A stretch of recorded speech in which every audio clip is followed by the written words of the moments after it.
Hello മക്കളെ, എന്താ വർത്താനോ? എല്ലാവർക്കും സുഖമല്ലേ? എല്ലാവരും നമ്മുടെ USS എക്സാമിന് വേണ്ടിയിട്ടുള്ള നല്ല പരിശ്രമത്തിലായിരിക്കും അല്ലേ? ഒരുപാട് പാഠഭാഗങ്ങൾ നമുക്ക് പഠിക്കാനുണ്ട്. നമ്മുടെ മുമ്പിലാണെങ്കിൽ ഇനി കുറഞ്ഞ സമയങ്ങളെ ബാക്കിയുള്ളൂ. അപ്പോൾ ഇതിനുള്ള സമയങ്ങൾ എല്ലാ കുട്ടികളും നമ്മുടെ USS എക്സാമിന് വേണ്ടിയുള്ള തയ്യാറെടുപ്പിലാണ് എന്ന കാര്യം അറിയാം. അപ്പോൾ നമുക്ക് നമ്മുടെ ബേസിക് സയൻസിലെ ബയോളജി എന്ന് പറയുന്ന ഭാഗത്ത് വരുന്ന ഒരു ചെറിയ ഒരു ടോപ്പിക് നമുക്ക് എന്ത് ചെയ്യാം, ഒന്ന് ഡിസ്കസ് ചെയ്യാം. അതായത് പരീക്ഷയ്ക്ക് ചോദിക്കാനൊക്കെ നല്ല സാധ്യതയുള്ള ഒരു ഭാഗമാണ് കേട്ടോ. പരീക്ഷയ്ക്ക് ചോദ്യങ്ങളൊക്കെ വരാൻ നല്ല ചാൻസുള്ള ഒരു ഭാഗമാണ്. അപ്പോൾ നമുക്ക് എന്ത് ചെയ്യാം, കുറഞ്ഞ സമയം കൊണ്ട് നമുക്ക് ആ ചെറിയ ഒരു ഭാഗം നമുക്കൊന്ന് പഠിച്ചു നോക്കാം. ഏതാണത്? നമ്മൾ നമ്മുടെ പാഠഭാഗങ്ങളിൽ പഠിക്കുന്ന ഒരു ചാപ്റ്റർ ഉണ്ട്, ഡൈജഷൻ എന്ന് പറയുന്ന ഒരു ചാപ്റ്റർ നമ്മൾ എന്ത് ചെയ്യുന്നുണ്ട്, പഠിക്കുന്നുണ്ട്. ദഹനം എന്ന് പറയുന്ന ഒരു പാഠഭാഗം നമ്മൾ എന്ത് ചെയ്യുന്നുണ്ട്, നമ്മുടെ ക്ലാസ്സുകളിൽ നമ്മൾ പഠിക്കുന്നുണ്ട്. ഈ ദഹനം എന്ന് പറയുന്ന ഭാഗവുമായി ബന്ധപ്പെട്ട് ഒരുപാട് ചോദ്യങ്ങൾ നമ്മുടെ USS എക്സാമിന് ചോദിക്കാറുണ്ട്. അപ്പൊ അതിലുള്ള ചോദിക്കാൻ സാധ്യതയുള്ള ഒരു ചെറിയ ഒരു ഭാഗം ഞാൻ എന്ത് ചെയ്യാണ്, ഇന്ന് നിങ്ങൾക്ക് പറഞ്ഞു തരാൻ വേണ്ടി പോവാണ്. അപ്പൊ എല്ലാവരും നല്ല പോലെ ശ്രദ്ധിച്ചു കേട്ടിരിക്കണം. ഇവിടുന്ന് ഒരു ചോദ്യം വരാനുള്ള സാധ്യത നല്ല പോലെ കാണുന്നുണ്ട്. ഓക്കെ, അപ്പൊ നല്ല കുട്ടികളായിട്ട് ശ്രദ്ധിച്ചിരിക്കുമല്ലോ അല്ലെ? അങ്ങനെയാണെങ്കിൽ ഇവിടെ നോക്കട്ടോ, നമുക്ക് ആദ്യം എന്താണ് ദഹനം എന്ന കാര്യം നമുക്കൊന്ന് നോക്കാം. എന്താ ദഹനം എന്ന് പറഞ്ഞാല്, നമ്മൾ കഴിക്കുന്ന ഒരു ഭക്ഷണ പദാർത്ഥം ഉണ്ടാവുമല്ലോ, നമ്മൾ കഴിക്കുന്ന ഒരു ഫുഡ് ഉണ്ടാവുമല്ലോ, ഈ ഫുഡിനെ നമ്മൾ വിഘടിപ്പിക്കുന്നു. എന്താ വിഘടിപ്പിക്കുക എന്ന് പറഞ്ഞു കഴിഞ്ഞാല്, വിഘടിപ്പിക്കുന്നു എന്ന് പറഞ്ഞാൽ ബ്രേക്ക് ഡൗൺ ചെയ്യുന്നു എന്നാണ് അർത്ഥം. ഒരു ഭക്ഷണത്തെ നമ്മൾ ചെറിയ കഷ്ണങ്ങളാക്കി മാറ്റുന്ന പ്രോസസ്സിനെ നമ്മൾ വിളിക്കുന്ന പേരാണ് എന്ത്, ബ്രേക്ക് ഡൗൺ ചെയ്യുക അല്ലെങ്കിൽ വിഘടിപ്പിക്കുക എന്ന് പറഞ്ഞാല്. അങ്ങനെ വിഘടിക്കുമ്പോൾ, ബ്രേക്ക് ഡൗൺ ചെയ്യുമ്പോഴാണ് അതിനകത്ത് നിന്ന് എന്ത് പുറത്തോട്ടേക്ക് വരിക, അതിലുണ്ടാകുന്ന പോഷകങ്ങൾ അഥവാ അതിലുണ്ടാകുന്ന ന്യൂട്രിയൻസുകൾ എന്ത് ചെയ്യുക, പുറത്തോട്ടേക്ക് വരിക. അപ്പോ ഒരു കോംപ്ലക്സ് ആയിട്ടുള്ള ഫുഡ് മെറ്റീരിയൽസിനെ, കോംപ്ലക്സ് എന്ന് വെച്ചാൽ എന്താ, വലിയതായിട്ടുള്ള ഒരു കോംപ്ലക്സ് ആയിട്ടുള്ള ഫുഡ് മെറ്റീരിയലിനെ സിമ്പിൾ ആയിട്ടുള്ള രൂപത്തിലോട്ടേക്ക് നമ്മൾ കൺവേർട്ട് ചെയ്യുന്ന പ്രോസസ്സിനെ വിളിക്കുന്ന പേരാണ് എന്ത്, ഡൈജഷൻ എന്ന് പറഞ്ഞാല്. ദഹനം എന്ന് പറഞ്ഞാല് ഒരു വലിയ ഭക്ഷണ പദാർത്ഥത്തെ ചെറിയ കണികകളാക്കി മാറ്റുന്ന പ്രവർത്തനത്തെ നമ്മൾ വിളിക്കുന്ന പേരാണ് എന്ത്, ഡൈജഷൻ എന്ന് പറഞ്ഞാല്. ഇത് എവിടെ വെച്ചാ നടക്കുക എന്നറിയോ? ഈ ഡൈജഷൻ നമ്മുടെ ശരീരത്തിലെ നമ്മുടെ മൗത്തിൽ നിന്നാണ് സ്റ്റാർട്ട് ചെയ്യുന്നത്. മൗത്ത് എന്ന് വെച്ചാൽ എന്താണ്, നമ്മുടെ വായാണല്ലോ. മൗത്തിൽ വെച്ച് സ്റ്റാർട്ട് ചെയ്യുന്ന നമ്മുടെ ഡൈജഷൻ അവിടെ നിന്ന് നേരെ എങ്ങോട്ടെത്തുന്നു, നമ്മുടെ അന്നനാളം. അന്നനാളം എന്ന് പറഞ്ഞാല് ഈസോഫാഗസ് ആണല്ലോ. ഈസോഫാഗസിലോട്ടേക്ക് എത്തും. അവിടെ നിന്ന് നമ്മുടെ ആമാശയം സ്റ്റൊമക്കിലേക്ക് എത്തും. അവിടെ നിന്ന് നമ്മുടെ ചെറുകുടൽ, വൻകുടൽ എന്ന് പറയുന്ന കുടലുകളിലോട്ടേക്ക് എത്തും. അവിടെ നിന്ന് നമ്മൾ ആനസ് വഴി നമ്മൾ എന്ത് ചെയ്യും, മലദ്വാരം വഴി നമ്മൾ എന്ത് ചെയ്യും, ആ അവശിഷ്ടങ്ങളെ നമ്മൾ ബോഡിയിൽ നിന്ന് പുറത്തോട്ടേക്കും കളയും. അപ്പോ നമ്മൾ കഴിക്കുന്ന ഒരു ഭക്ഷണ പദാർത്ഥം ആലോചിച്ച് നോക്കുക, ഒരു ആപ്പിൾ ആലോചിച്ച് നോക്കുക. ഈ ആപ്പിള് നമ്മൾ കഴിക്കുന്ന രീതിയിലുള്ള, അഥവാ കഴിക്കുമ്പോൾ നമ്മുടെ കയ്യിൽ അത് എങ്ങനെയായിരുന്നു ഉണ്ടായിരുന്നേ, അതേ രൂപത്തിലായിരിക്കില്ല അത് അവസാനം നമ്മുടെ ബോഡിയിൽ നിന്ന് പുറത്തോട്ടേക്ക് പോകുന്നുണ്ടാവുക. അതിന് ഒരുപാട് രൂപമാറ്റങ്ങൾ സംഭവിച്ചിട്ടുണ്ടാകും. ഈ രൂപമാറ്റങ്ങൾ സംഭവിക്കാനുള്ള കാരണം എന്താ മക്കളെ? ഈ ഭക്ഷണത്തിനെ നമ്മൾ എന്ത് ചെയ്യാണ്, മുറിച്ചിട്ട് നമ്മുടെ ശരീരത്തിനുള്ളിൽ വെച്ചിട്ട് ഡൈജസ്റ്റ് ചെയ്യിച്ചിട്ട് ദഹിപ്പിച്ചിട്ട് അതിനെ ചെറിയ ചെറിയ കണികകളാക്കി നമ്മൾ മാറ്റും. എന്നിട്ട് അതിലുണ്ടാകുന്ന പോഷകങ്ങളെയും മറ്റുമൊക്കെ നമ്മൾ എന്ത് ചെയ്യും, ഉള്ളിലോട്ടേക്ക്, കോശങ്ങളിലോട്ടേക്ക് വലിച്ചെടുക്കും. അങ്ങനെ നമുക്ക് വേണ്ടതെല്ലാം അതിൽ നിന്നും ശേഖരിച്ചതിന് ശേഷം നമുക്ക് ആവശ്യമില്ലാത്ത മാലിന്യങ്ങളെയാണ് നമ്മൾ എന്ത് ചെയ്യുന്നത്, പുറത്തോട്ടേക്ക് നമ്മൾ കളയുന്നത്. ആ പ്രവർത്തനങ്ങളെ നമ്മൾ വിളിച്ച പേരാണ് എന്ത്, ഡൈജഷൻ എന്ന് പറഞ്ഞാല്. അപ്പൊ ഇതില് ഡൈജഷൻ സ്റ്റാർട്ട് ചെയ്യുന്ന ആദ്യ ഭാഗം മൗത്താണ് എന്ന് നമ്മൾ പറഞ്ഞല്ലോ. നമ്മുടെ വായയിൽ വെച്ചാണ് ഡൈജഷൻ സ്റ്റാർട്ട് ചെയ്യുന്നത് നമ്മൾ പറഞ്ഞല്ലോ. അപ്പൊ ആലോചിച്ച് നോക്കുക, വായക്കകത്ത് ഡൈജഷന് വേണ്ടി സഹായിക്കുന്ന ഏതെല്ലാം ഭാഗങ്ങൾ ഉണ്ട് എന്ന് ആലോചിച്ച് നോക്കുക. അപ്പൊ നമ്മുടെ മനസ്സിലോട്ടേക്ക് മക്കളെ ഓടി വരേണ്ടത് 3 പേരുകളാണ്. ഒന്നാമത്തത് എന്താണെന്നറിയോ? നമ്മുടെ വായക്കകത്ത് ഉണ്ടാകുന്ന എന്താണ്, പല്ലുകളാണ്, ടീത്തുകളാണ്. പല്ലുകൾ എന്തിനാ സഹായിക്കുന്നത്? ഭക്ഷണത്തെ ചവച്ചരച്ച് ചെറിയ കഷ്ണങ്ങളാക്കി ഒരു കുഴമ്പ് രൂപത്തിൽ, പേസ്റ്റ് രൂപത്തിൽ മാറ്റണം എങ്കിൽ വേണം, നമുക്ക് പല്ല് വേണം. പല്ലില്ലാത്തൊരു കുഞ്ഞിന് നമ്മളൊരു ഭക്ഷണം കൊടുക്കാന്ന് വിചാരിക്കാം, ആ ഭക്ഷണത്തിന് എന്തെങ്കിലും മാറ്റം അവിടെ സംഭവിക്കുന്നുണ്ടോ? ഇല്ലല്ലോ. കാരണം എന്താ, അവിടെ ചവച്ചരച്ച് കഷ്ണങ്ങളാക്കി മാറ്റാൻ ആരില്ല, പല്ല് അവിടെ കാണപ്പെടുന്നില്ല. അപ്പൊ ഈ ഭക്ഷണത്തെ ചവച്ചരച്ച് ചെറിയ കഷ്ണങ്ങളാക്കി മാറ്റാൻ സഹായിക്കുന്ന വായക്കകത്ത് കാണപ്പെടുന്ന ആളെ നമ്മൾ വിളിച്ച പേരാണ് എന്ത്, പല്ലുകൾ. ഇനിയോ ഭക്ഷണത്തിന് വേണ്ട സ്വാദും കാര്യങ്ങളൊക്കെ ഉണ്ടെങ്കിൽ അത് അറിയാൻ വേണ്ടി സഹായിക്കുന്ന മറ്റൊരാളുണ്ട്, അവരെ വിളിച്ച പേരാണ് എന്ത്, നാവുകൾ. പക്ഷെ നാവുകള് സ്വാദ് തിരിച്ചറിയാൻ സഹായിക്കുന്നുണ്ട് എന്നതിനേക്കാൾ കൂടുതൽ നമ്മൾ ശ്രദ്ധിക്കേണ്ട കാര്യം എന്താണെന്നറിയോ? വായക്കകത്ത് നമ്മൾ ചവച്ചരച്ച് വെച്ച ഭക്ഷണം ഉണ്ടല്ലോ, ഈ ഭക്ഷണത്തെ നമ്മുടെ അന്നനാളത്തിലോട്ടേക്ക് തള്ളിവിടാൻ സഹായിക്കുന്ന ആളുകൾ ആരായിരിക്കും? നമ്മുടെ നാവുകളായിരിക്കും. അതേപോലെ തന്നെ പ്രധാനപ്പെട്ട മറ്റൊരാളുണ്ട്, അയാളാണ് ആര്? ഉമിനീർ ഗ്രന്ഥികൾ. നമ്മൾ ഇംഗ്ലീഷിൽ സലൈവറി ഗ്ലാൻഡുകൾ എന്ന് വിളിക്കും. ആരാ സലൈവറി ഗ്ലാൻഡുകൾ മക്കളെ? ഉമിനീർ ഉൽപ്പാദിപ്പിക്കുന്ന ആളുകളെ നമ്മൾ വിളിക്കുന്ന പേരാണ് എന്ത്? സലൈവറി ഗ്ലാൻഡുകൾ. ഉമിനീർ ഉൽപ്പാദിപ്പിക്കുന്ന ഗ്രന്ഥിയെ നമ്മൾ വിളിക്കുന്ന പേരാണ് എന്ത്? ഉമിനീർ ഗ്രന്ഥികൾ. ഈ ഉമിനീരിൽ ഉണ്ടാകുന്ന ചില എന്താ പറയാ എൻസൈമുകൾ ഉണ്ട്, രാസാഗ്നികളുണ്ട്, ലൈസോസൈം പോലുള്ള രാസാഗ്നികളുണ്ട്. അവരാണ് നമ്മുടെ ഭക്ഷണത്തിൽ എന്തെങ്കിലും ചെറിയ മൈക്രോ ഓർഗാനിസങ്ങൾ, സൂക്ഷ്മജീവികളോ മറ്റോ ഉണ്ടെങ്കിൽ അവരെന്ത് ചെയ്യാൻ വേണ്ടി സഹായിക്കുന്നത്? നശിപ്പിക്കാൻ വേണ്ടി സഹായിക്കുന്നത്. അപ്പോ ഈ പറഞ്ഞ ദഹന പ്രവർത്തനത്തില് ഏറ്റവും നല്ല പങ്ക് വഹിക്കുന്ന ഒരാളാണ് ആര്? മൗത്ത് എന്ന് പറഞ്ഞാല്. ഇതിലെ പല്ലി എന്ന് പറയുന്ന ആദ്യത്തെ ഭാഗം ഉണ്ടല്ലോ, ഇയാളെ കുറിച്ചുള്ള കാര്യങ്ങളാണ് നമ്മൾ ഇന്ന് പഠിക്കാൻ പോണേ. ഏറ്റവും പ്രധാനപ്പെട്ട ആളാണ്. ഇവരെ കുറിച്ചുള്ള കുറച്ച് കാര്യങ്ങളും അവിടെ നിന്ന് ചോദിക്കാൻ സാധ്യതയുള്ള ചില ചോദ്യങ്ങളും നമുക്ക് എന്ത് ചെയ്യാം? ഡിസ്കസ് ചെയ്യാം. എന്താണെന്നറിയോ? ഒരാളുടെ പല്ല് നമുക്കറിയാം, നല്ല ഉറപ്പുള്ള സാധനമാണ് എന്ത്? പല്ല് എന്ന് പറഞ്ഞാല്. പെട്ടെന്ന് പല്ലുകളൊന്നും അങ്ങനെ പൊട്ടിപ്പോവിയ കാര്യങ്ങളൊന്നും ചെയ്യൂല. പല്ലിന് എന്തായിരിക്കും? അത്യാവശ്യം നല്ല ഹാർഡ്നെസ് ഉണ്ടാകും, നല്ല കട്ടി ഉണ്ടാകും. ആ കട്ടി നൽകാനും വേണ്ടി സഹായിക്കുന്ന നമ്മുടെ പല്ലിനകത്തുള്ള ആളെ നമ്മൾ വിളിച്ച പേരാണ് എന്ത്? ഇനാമൽ എന്നാണ് വിളിക്കട്ടോ. പരീക്ഷയ്ക്ക് ചോദിക്കാൻ സാധ്യതയുള്ള ഒരു ഭാഗമാണ്. ഇനാമൽ എന്നാണ് ആ ഭാഗത്തെ നമ്മൾ വിളിക്കുക. ആരാ ഇനാമൽ എന്ന് പറഞ്ഞു കഴിഞ്ഞാല്? ഹാർഡസ്റ്റ് എന്നാണ് കേട്ടോ. Hardest substance in the body. അതായത് നമ്മുടെ പല്ലിന് കാണപ്പെടുന്ന, ശരീരത്തിലെ പല്ലിന് കാണപ്പെടുന്ന, പല്ലിന് കട്ടി നൽകാൻ വേണ്ടി സഹായിക്കുന്ന കാഠിന്യമേറിയ പദാർത്ഥത്തെ നമ്മൾ വിളിക്കുന്ന പേരാണ് എന്ത്? ഇനാമൽ എന്ന് പറഞ്ഞാല്. അപ്പൊ പല്ലിന്റെ ഇനാമൽ നഷ്ടപ്പെടും തോറും ആ പല്ലിന്റെ കട്ടി എന്താവുക ചെയ്യുക? കുറയുക ചെയ്യുക.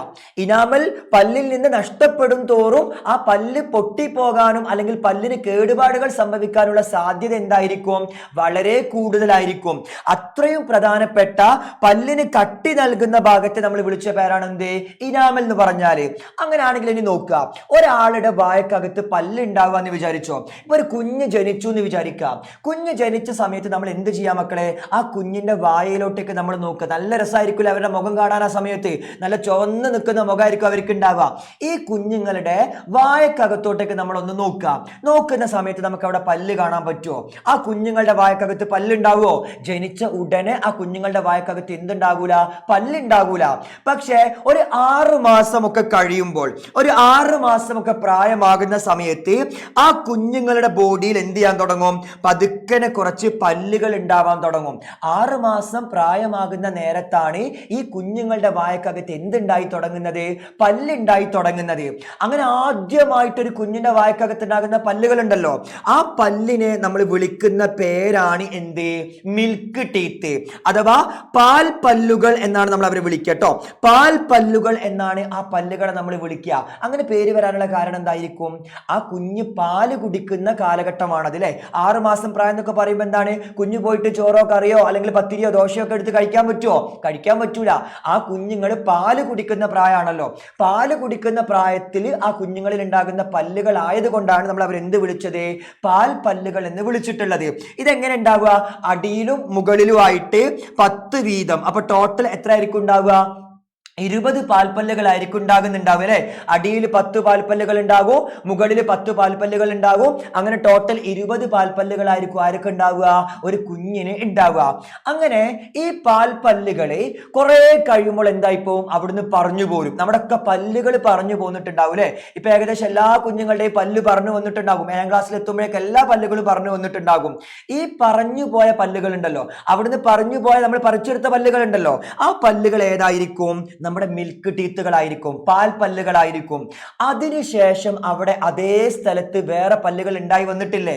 ആ ഉണ്ടായി വന്നിട്ടുള്ള പല്ലുകളെ നമ്മൾ വിളിക്കുന്ന പേരാണ് എന്ത്? സ്ഥിരദന്തങ്ങൾ. സ്ഥിരം എന്ന് വെച്ചാൽ എന്താ?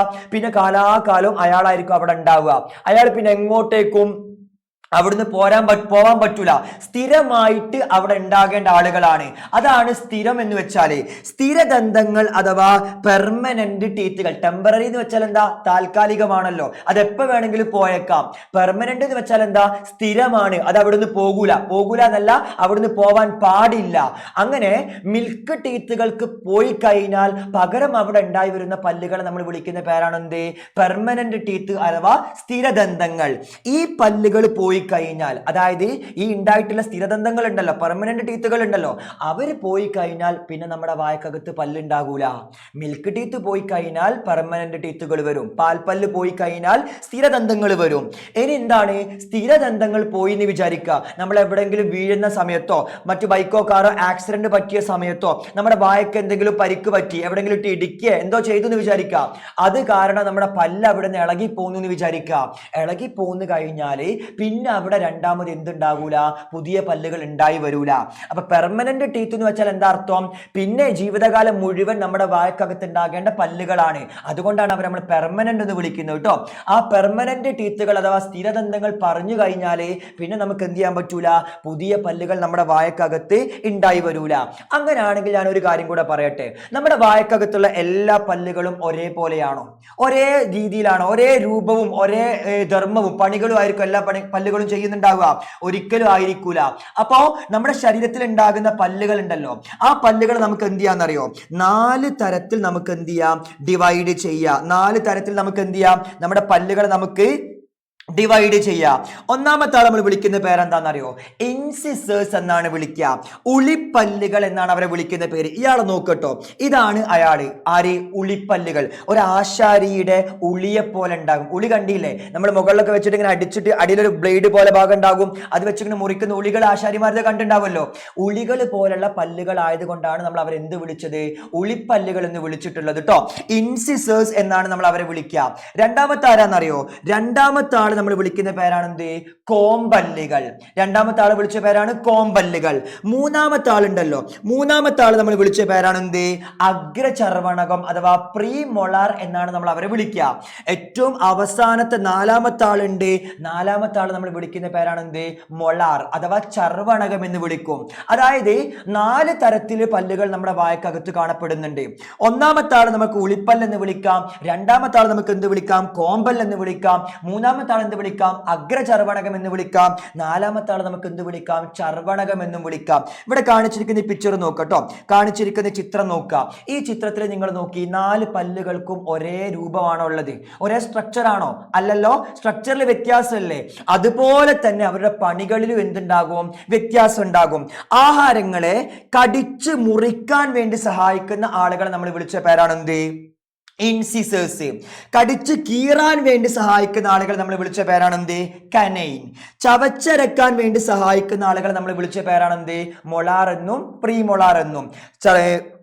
ചർവണകമെന്നും അഗ്രചർവണകമെന്നും പറയുന്ന പല്ലുകൾ ഉണ്ടല്ലോ, അവരാണ് ചവച്ചരക്കാൻ വേണ്ടിയിട്ട് സഹായിക്കുക.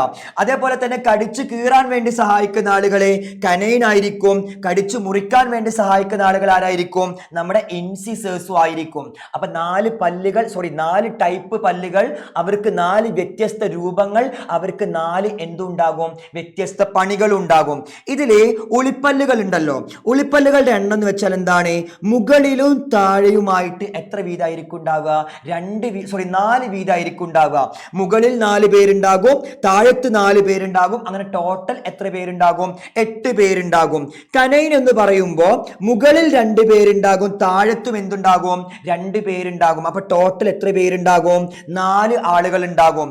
ഇനി പ്രീമൊളാർ നോക്കുന്ന സമയത്ത് മുകളിൽ 4 പേരുണ്ടാകും, താഴത്തും 4 പേരുണ്ടാകും. അപ്പൊ ടോട്ടൽ എത്രയായി? 8 പേരായി. അപ്പൊ ടോട്ടൽ എത്ര പല്ലായി നോക്കട്ടോ? 8 പല്ല് ഇവിടെ ഉണ്ട്, 8 പല്ല് ഇവിടെ ഉണ്ട്. 8ഉം 8ഉം എത്രയാണ്? 16 ആണല്ലോ. 16ഉം 4ഉം എത്രയാണ്? 20 ആണല്ലോ. ഇനി എത്ര പല്ലുകളാ ബാക്കി വേണ്ടത്? ടോട്ടൽ ഒരാളുടെ ശരീരത്തിൽ 32 പല്ലുകളല്ല ഉണ്ടാവുക. അപ്പൊ 32ൽ നിന്ന് 20 കുറച്ചാൽ ബാക്കി 12 പല്ലുകൾ വേണ്ടേ? അപ്പൊ 6 വീതം ആയിട്ട് മുകളിലും താഴത്തുമായിട്ടായിരിക്കും ആരുണ്ടാവുക? നമ്മുടെ ചർവണകം കാണപ്പെടുന്നുണ്ടാവുക. ഓക്കെ, അപ്പൊ മൊത്തം 12 പല്ലുകൾ കേട്ടോ. 6 പല്ലുകൾ വീതമായിട്ട് എവിടെ ഉണ്ടാകും? താഴെയും മുകളിലുമായിട്ട് ചർവണകം കാണപ്പെടുന്നുണ്ടാകും. അങ്ങനെ ടോട്ടൽ 12 പല്ലുകൾ. അപ്പൊ നോക്കുക, 8ഉം 4ഉം 12ഉം 8ഉം 20ഉം 12ഉം ടോട്ടൽ എത്രയായി? 32 പല്ലുകളായി. അപ്പൊ ചിലപ്പോൾ ഇവിടുന്ന് എന്ത് ചോദിച്ചേക്കാന്നറിയോ?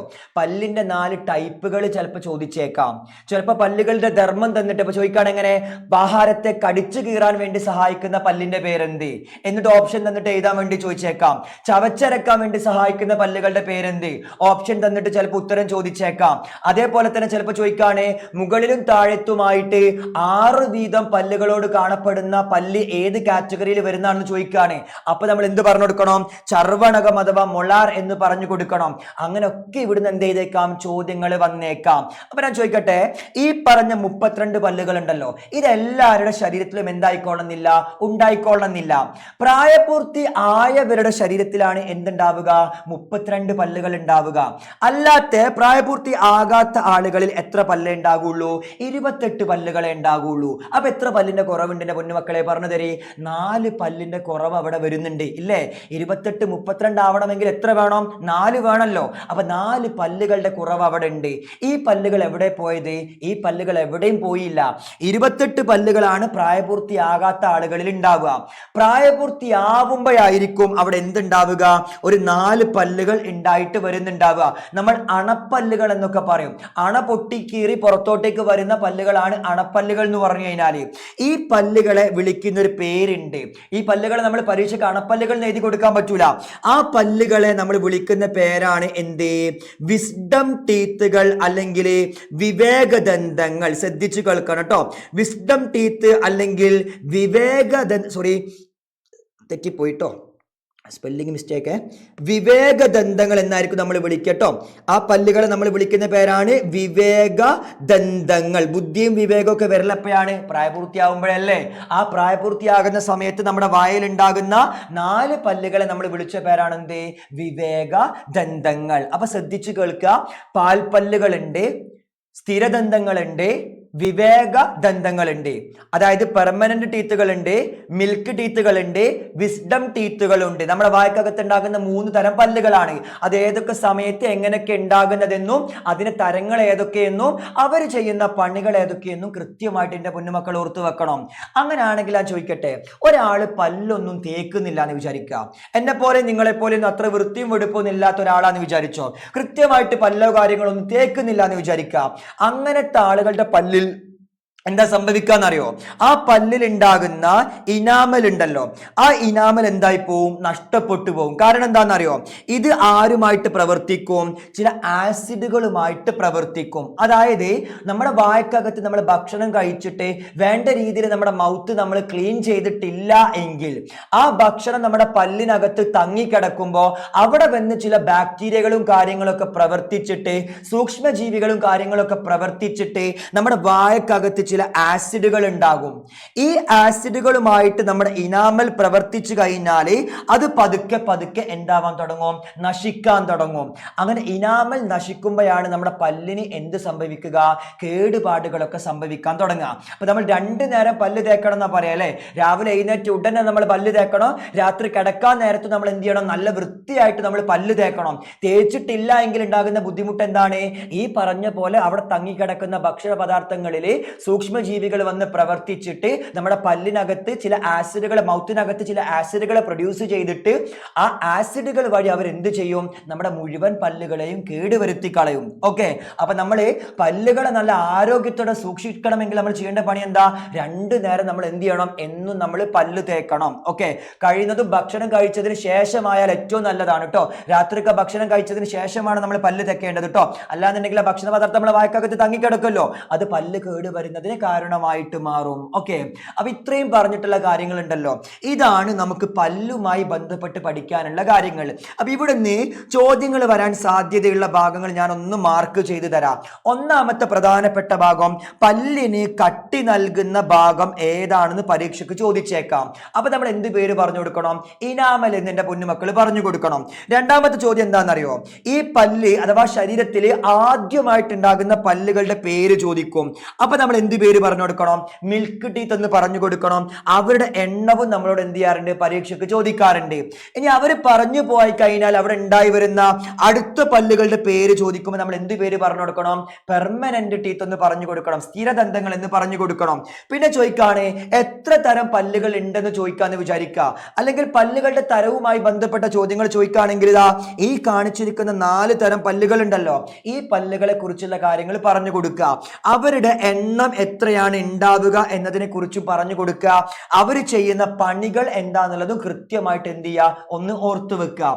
ഇനി പല്ലുകള് വേണ്ട രീതിയിൽ നമ്മൾ സംരക്ഷിച്ചിട്ടില്ല എങ്കിൽ അവിടെ ചില ആസിഡുകൾ വന്നിട്ട് ഇനാമലുമായൊക്കെ പ്രവർത്തിച്ചിട്ട് പല്ലിനെ പതുക്കെ നശിപ്പിക്കുന്നു എന്ന കാര്യം കൂടെ എന്ത് ചെയ്യണം, ഒന്ന് നിങ്ങൾ ഓർത്ത് വെക്കണം. ഈ ഇനാമൽ ഉണ്ടല്ലോ അതെന്താണ്, ഒരു കാൽഷ്യം കോമ്പൗണ്ട് ആണ് കേട്ടോ, അതും കൂടെ ഓർത്ത് വെച്ചോളി.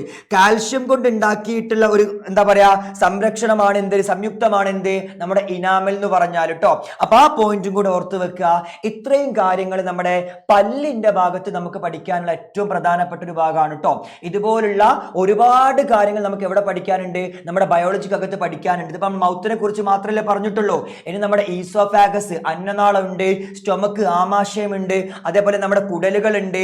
അത് കഴിഞ്ഞാൽ നമ്മുടെ ദഹനം കഴിഞ്ഞു. ദഹനം കഴിഞ്ഞാൽ നമ്മുടെ ബയോളജി കഴിഞ്ഞിട്ടില്ല. പിന്നെ നമുക്ക് രക്തത്തെ കുറിച്ച് പഠിക്കാനുണ്ട്, ശ്വസനത്തെ കുറിച്ച് പഠിക്കാനുണ്ട്, വിസർജനം എക്സ്ക്രീഷനെ കുറിച്ച് പഠിക്കാനുണ്ട്. ഇതൊക്കെ നമ്മുടെ USS എക്സാമിന് വേണ്ടി നമുക്ക് പഠിക്കാനുള്ള പാഠഭാഗങ്ങളാണ് കേട്ടോ. അപ്പൊ നമുക്ക് ഇന്ന് പറഞ്ഞ പോലെ നമുക്ക് എന്ത് ചെയ്യാം, ഓരോ ഭാഗങ്ങളും നമുക്ക് എന്ത് ചെയ്യാം, വൃത്തിയായിട്ട് ചോദ്യങ്ങൾ വരുന്ന മാതൃക പറഞ്ഞുകൊണ്ട് തന്നെ നമുക്ക് എന്ത് ചെയ്യാം, ഡിസ്കസ് ചെയ്യാം. അപ്പൊ ഇനിയുള്ള ക്ലാസ്സുകളിൽ എന്ത് ചെയ്യും, നമ്മൾ ബാക്കി പാഠഭാഗങ്ങൾ നമ്മൾ നല്ലപോലെ ഡിസ്കസ് ചെയ്യും. എല്ലാവരും തയ്യാറായിട്ടിരിക്കണം. ഇനിയുള്ള ലൈവ് ക്ലാസ്സുകളിലൊക്കെ നമ്മൾ എന്താണ് ഇതിനെക്കുറിച്ചുള്ള കാര്യങ്ങളായിരിക്കും ഡിസ്കസ് ചെയ്യുന്നുണ്ടാകും കേട്ടോ. അപ്പൊ മാക്സിമം കൂട്ടുകാരിലോട്ടേക്ക് എന്ത് ചെയ്യുക, നമ്മുടെ ക്ലാസ്സുകളെ കുറിച്ചുള്ള വിവരങ്ങൾ അറിയിച്ചു കൊടുക്കുക. നമ്മുടെ ലൈവ് ക്ലാസ്സുകൾക്ക് വേണ്ടിയിട്ട് കാത്തിരിക്കട്ടോ. അതിൽ നമുക്ക് കൂടുതൽ കാര്യങ്ങൾ ചർച്ച ചെയ്യാം, കൂടുതൽ ചോദ്യങ്ങൾ നമുക്ക് ഡിസ്കസ് ചെയ്യാം. എന്നിട്ട് നമുക്ക് എന്ത് ചെയ്യണം, അടിപൊളിയായിട്ട് നമുക്ക് എന്ത് ചെയ്യണം, നമ്മുടെ USS എക്സാം നമുക്ക് എഴുതി തീർക്കണം. നമുക്ക് എല്ലാവർക്കും USS കിട്ടുകയും വേണം കേട്ടോ. എല്ലാവരും പ്രാർത്ഥനയിൽ ഉൾപ്പെടുത്തുന്നുണ്ട്. അപ്പൊ അതിനുവേണ്ടി നമ്മൾ നന്നായിട്ട് ഹാർഡ് വർക്ക് ചെയ്യണം. എല്ലാവർക്കും ആശംസകൾ നേരുകയാണ്. All the best. അപ്പൊ നമുക്ക് എന്ത് ചെയ്യാം, അടുത്ത ക്ലാസ്സിൽ നമുക്ക് വീണ്ടും കാണാം കേട്ടോ. Okay, thank you.